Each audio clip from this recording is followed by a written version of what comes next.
Bonjour à tous, vous écoutez La Parola, le podcast de la Fédération Gay-Lussac, 20 écoles de chimie et de génie des procédés, qui vous emmène à la rencontre de ceux qui, grâce à la chimie, répondent aux grands défis qui attendent notre société pour un monde plus durable.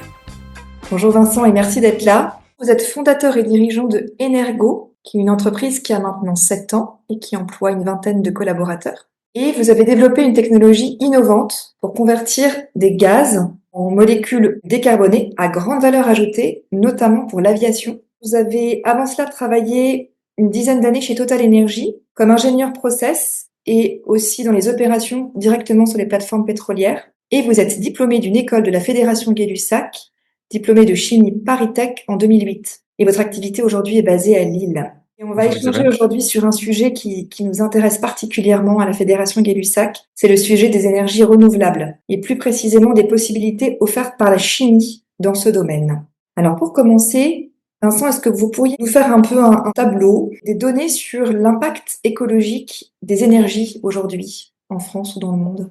Alors, les énergies en France et dans le monde, on va dire, elle est principalement utilisée pour le transport, pour le chauffage, pour l'industrie. Et cette énergie est encore très largement fossile, avec beaucoup de charbon encore utilisé, qui est quand même l'énergie du 19e siècle et du début du 20e. Énormément de pétrole, de gaz, et les énergies nucléaires qui sont décarbonées, qui sont historiques, mais qui sont encore assez faibles, et les énergies renouvelables qui sont en progression.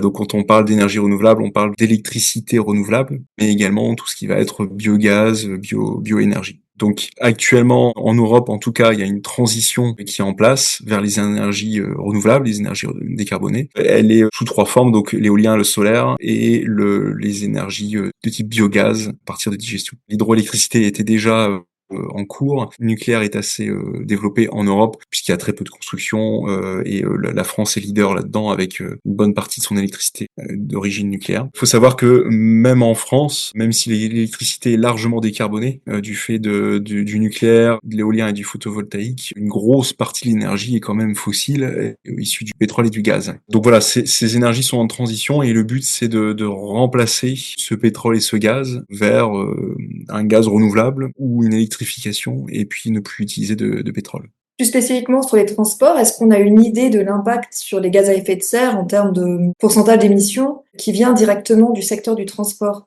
J'ai pas de chiffres exacts là-dessus, mais je pense que le transport occupe une bonne moitié, si je me trompe pas. Et ce transport est largement carboné, puisqu'on utilise principalement de l'essence ou du diesel ou du kérosène pour les avions. Et il y a une petite partie qui est du transport ferroviaire qui est principalement électrique. Mais ce secteur est largement carboné. Donc c'est le secteur sur lequel je pense vous travaillez à Energo, oui, sur les énergies renouvelables.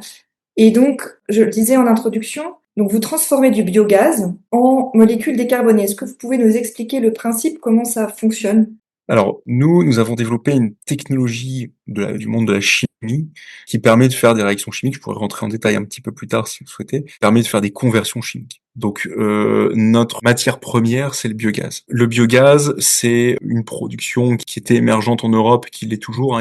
C'est en forte croissance, qui est produit à partir de déchets. Donc, on a le biogaz d'origine agricole qui est issu de digestion, donc de fumier, de lisier, et aussi de déchets végétaux. On peut aussi avoir du biogaz qui est issu en fait aussi de fermentation de déchets de collectivités, par exemple les déchets de cantine, les déchets tout ce qui est organique et digérable. On est aussi sur une production de biogaz qui est possible avec le traitement des eaux. Quand on a des eaux en centrale d'épuration, on peut produire du biogaz. Et aussi, enfin, avec le biogaz qui est issu donc des sites d'enfouissement. Qu'est-ce que c'est que ce biogaz-là ? C'est-à-dire que si vous laissez vos déchets être digérés à l'air, vous allez avoir des bactéries qui vont s'occuper de ce fumier et de ces déchets et produire énormément de CO2 et de méthane. Et là, le but, c'est de les recouvrir dans une espèce de grande cuve avec un toit, très hermétique. Et vous allez avoir des bactéries qui vont digérer cette matière et produire du biogaz. Et donc le biogaz, c'est un mélange de méthane. Le méthane, c'est une molécule qui est le gaz de vie, en fait, le gaz naturel, et du CO2.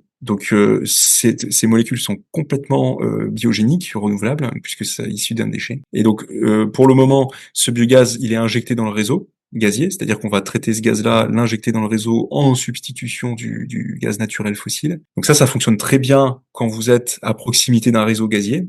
mais parfois en zone rurale ou dans des pays qui sont moins densément peuplés, vous avez une absence de réseau gazier et donc vous avez cette matière qui est à disposition et vous n'avez pas de valorisation sous format biogaz parce que on peut rien en faire de ce biogaz, il est là et le transporter coûte très cher. Donc l'avantage de cette nouvelle technologie qui permet de miniaturiser la chimie, parce que souvent la chimie, quand on pense chimie, c'est tout de suite des énormes usines classées Céveso et autres parce qu'il faut massifier en fait les flux pour être compétitif.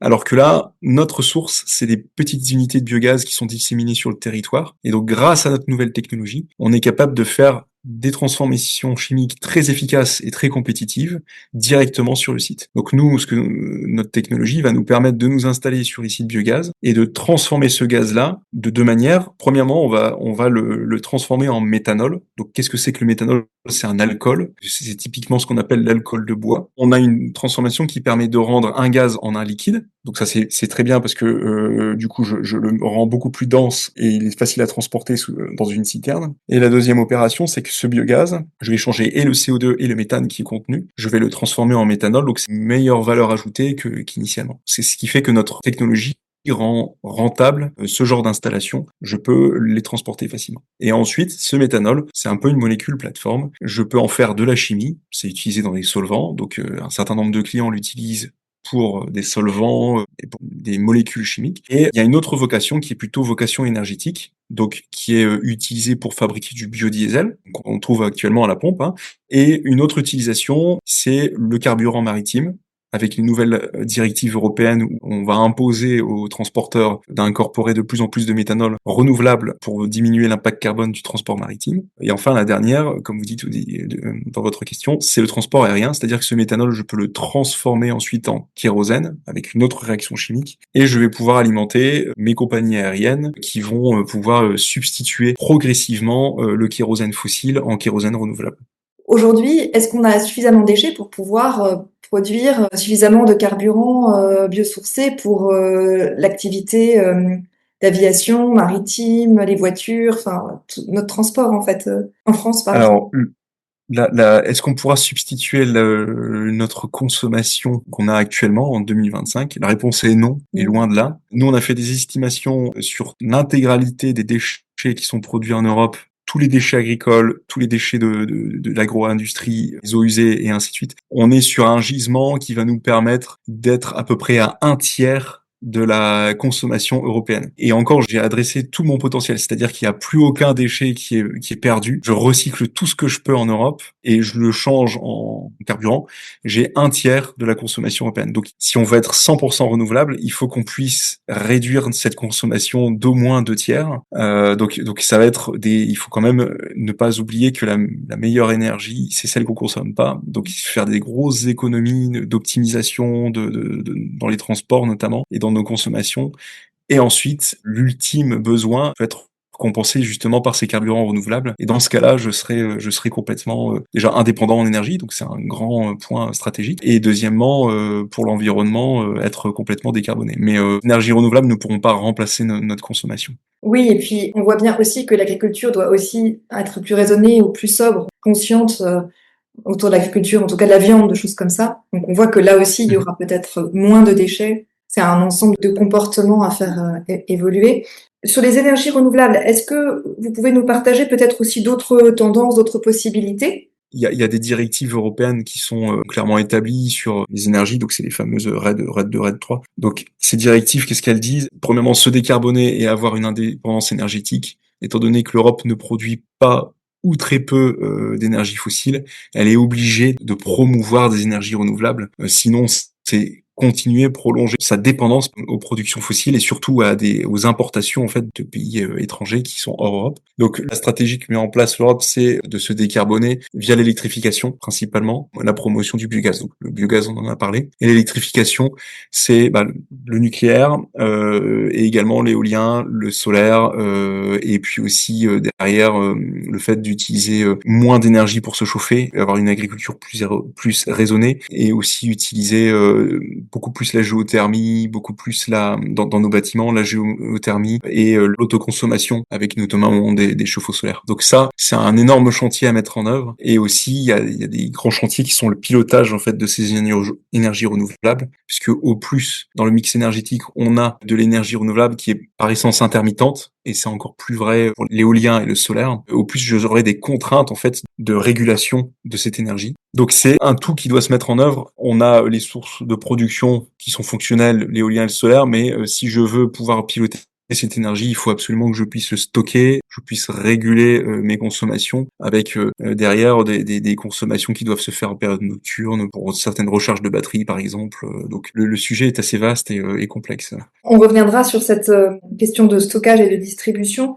Avant, en regardant votre site internet, j'ai vu que vous utilisiez un procédé que vous appelez la plasma catalyse. Est-ce que vous pouvez nous dire ce que c'est? Alors la plasma catalyse, c'est une nouvelle technologie qui vient des laboratoires académiques, donc c'est originaire de Chimie Paris. Et c'est une technologie qui combine de la catalyse hétérogène, donc le mot est un peu sorcier, je vais vous l'expliquer juste après, et le plasma. Alors la catalyse hétérogène, c'est une méthode de transformation chimique, et on utilise des catalyseurs, donc c'est comme on a dans l'hypocatalytique, et ces catalyseurs, ce sont des matériaux qui viennent transformer un gaz en un produit. Donc c'est utilisé en chimie depuis plus de 100 ans, en raffinage, dans l'industrie chimique. Ce sont juste des matériaux où je vais envoyer un gaz, j'en sais rien moi, l'hydrogène et le CO2, et je vais obtenir un autre gaz derrière qui a subi une transformation chimique. Si je faisais appel à la nature, j'en ai pour des centaines d'années avant que ça se transforme, et le catalyseur, il vient accélérer la réaction, parce que il va permettre d'absorber les molécules, et de faire, donc si j'ai deux réactifs, je les absorbe, et je les transforme sur le catalyseur, et j'obtiens un produit. Donc ça fonctionne très bien, mais il faut assez souvent utiliser des conditions d'opération qui sont assez contraignantes, beaucoup de pression, beaucoup de chaleur, et aussi il faut utiliser des matériaux qui sont parfois un peu chers. Donc c'est pour ça que assez souvent la technologie de catalyse sont sur des grandes unités, des immenses sites chimiques ou parapétroliers. Et nous, on utilise dans nos réacteurs un plasma. Donc qu'est-ce que le plasma? Donc il y a plusieurs types de plasma aussi. Enfin, je veux dire, le Soleil est une grande boule de plasma. C'est un gaz. Le plasma, le terme, c'est un gaz qui ionisé. Et nous, on le ionise par un bombardement d'électrons. C'est-à-dire que je vais avoir un fort voltage dans mon milieu où je vais envoyer de l'électricité et je vais créer des millions de petites foudres qui vont venir rendre mon gaz sous forme d'un plasma parce qu'il va être complètement ionisé. Et donc le gaz ionisé va venir donc il est surexcité et il va venir réagir sur le catalyseur. Donc c'est ça la combinaison de plasma et de catalyse. Et le fait de le combiner va avoir une réaction chimique qui va être largement améliorée par rapport à la thermique classique, où je vais avoir un gaz qui va réagir plus vite, plus efficacement, avec moins de catalyseurs. Et donc, quels sont l'intérêt dans nos réacteurs? C'est que je vais pouvoir avoir une réaction à basse température ambiante par exemple, et à une pression ambiante aussi. Et donc,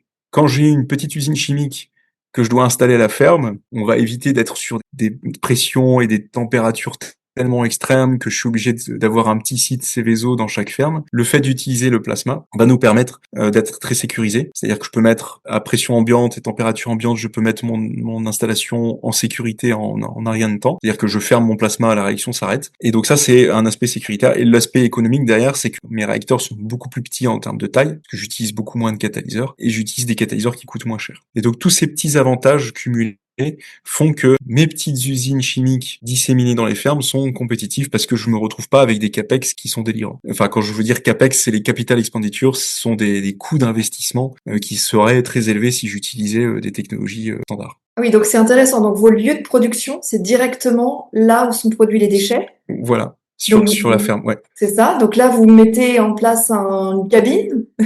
Voilà, c'est ça, c'est une cabine. Un petit peu à ça. À l'intérieur de cette cabine, on a les biodéchets, la réaction chimique se passe, et ensuite vous avez du gaz que vous avez condensé et qui est ensuite récolté par des camions. Oui, c'est ça.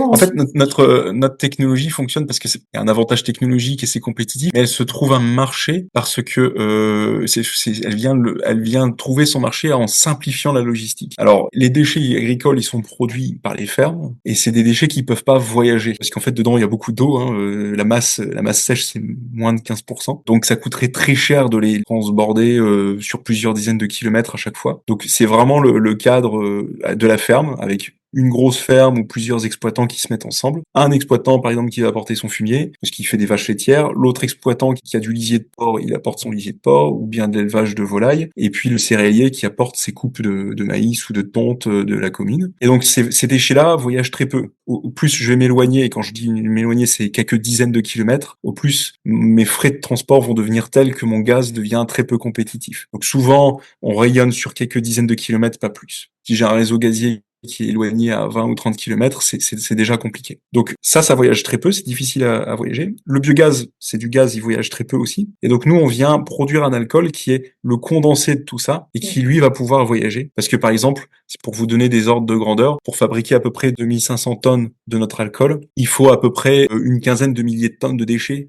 fumiers. Alors, le déchet n'est pas perdu, hein. Sur les 15 000 tonnes de déchets frais, on va dire fumier frais, on va obtenir aussi à peu près 15 000 tonnes de terreau hyper bon pour la terre parce que c'est le digestat et donc du coup c'est un fertilisant et il va émettre une partie du gaz. Mais on comprend bien que pour produire 2500 tonnes, je ne pourrais pas avoir une usine centralisée où j'aurais à transporter des dizaines de milliers de tonnes de déchets agricoles. Donc nous on vient simplifier la logistique et surtout on vient s'adresser à ce marché-là parce que en fait il est forcément disséminé sur le territoire. On a des fermes partout en France et on a des productions de ces déchets organiques partout. Donc si on veut pouvoir les valoriser, il faut être présent partout. Et ensuite nous on crée des petits écosystèmes régionaux ou même départementaux où on va venir collecter cet alcool et le rassembler dans un point central qui peut être soit exporté ensuite vers un client unique ou soit transformé chimiquement pour un aéroport local ou pour un port local qui viendrait consommer cet alcool comme carburant. Ok, donc à la fois votre lieu de production, il est à l'endroit où sont produits les biodéchets, et ensuite, derrière, vos clients finaux, ils sont aussi dans un périmètre géographique assez restreint. Exactement. Et donc là, vous répondez à ma question sur le stockage, la distribution. Est-ce que vous stockez? En fait, stock forcément parce qu'il y a c'est une production locale. Mais le biogaz c'est une production à l'année. Hein, donc ils ont un débit constant toute l'année. Alors quand c'est du végétal, il y a une coupe qui est réalisée et puis ils font ce qu'ils appellent de l'ensilage avec des réserves pour toute l'année. Et tous les autres effluents, eux, sont du courant en fait produits tout au long de l'année. Hein. Les fumiers, le lisier, produits tout au long de l'année. Et les déchets d'origine agroalimentaire le sont aussi. Donc il y a pas trop de saisonnalité, pas tant de besoin de stockage que ça. Donc oui, l'alcool est produit tout au long de l'année et le carburant aussi. Et l'alcool, la fin de vie, une fois qu'il a été utilisé en solvant ou brûlé comme carburant, que ça devient quoi, Bah, cette molécule? alors du coup, il est réémis dans l'atmosphère. On va dire que c'est vertueux au cyclique, c'est-à-dire que le CO2 qui va être réémis dans l'atmosphère, il est d'origine biogénique, il est ensuite recapté par la plante. Tout ce carburant qui est réutilisé derrière, il est en substitution du fossile, donc ça nous permet de ne pas en extraire du fossile, quoi. Donc c'est un procédé que vous avez breveté dans un labo de chimie ParisTech? Oui, donc la technologie, elle est issue de Chimie Paris, donc à l'époque, ils avaient développé le plasma catalyse sur une réaction et la société a récupéré cette technologie. Donc au capital de la société, il y a des professeurs, il y a aussi Paris Sciences et Lettres qui essayent de promouvoir les technologies en les faisant passer du laboratoire à l'industrie. Et donc c'est le rôle des startups. Donc nous, on a hérité de cette technologie qui était au niveau laboratoire et dès le début, on a essayé d'industrialiser cette technologie en faisant des réacteurs catalytiques de plus grande taille et qui pouvaient s'adresser à des marchés, un marché qui est de beaucoup plus grande taille. Pour vous donner un ordre de grandeur, au laboratoire, on était sur les quelques litres par heure de gaz consommé et transformé. On a eu un premier démonstrateur qui passait à quelques mètres cubes par heure, donc on a un facteur fois 1000 à peu près. Et là, le premier projet qu'on a, on est sur plusieurs centaines de mètres cubes par heure. Donc par rapport à l'étape de laboratoire, on est sur un fois 100 000 à peu près en termes de taille et de débit. Donc c'est tout l'enjeu de rendre vivant une technologie de laboratoire. Alors, donc nous, on a fait ce parcours-là. Et donc oui, on est issu du monde académique.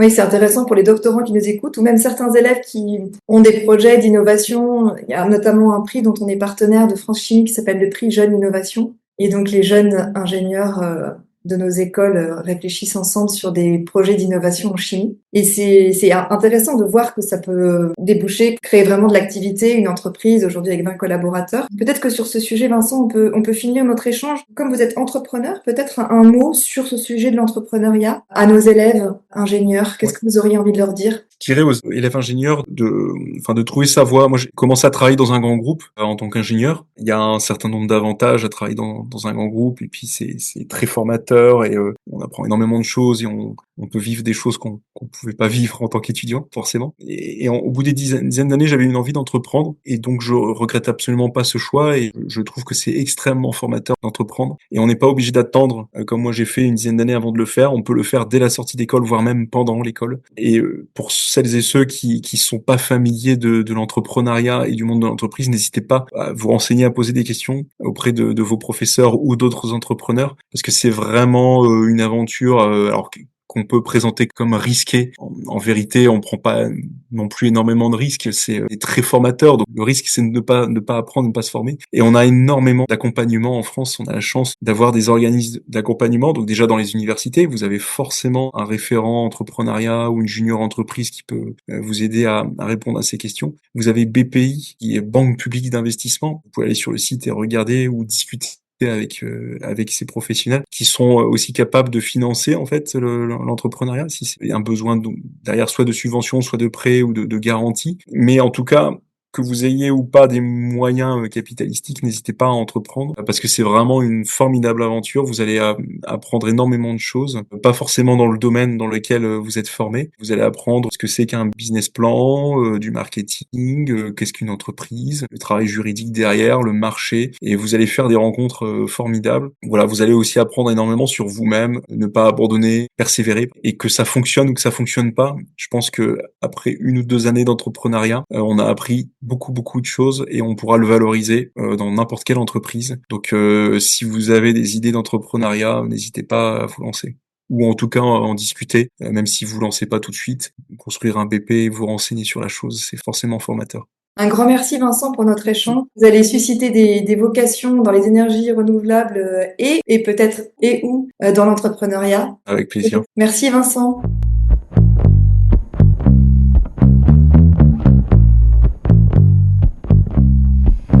Vous avez aimé ce podcast ? Dites-le en mettant 4 étoiles sur votre plateforme d'écoute préférée.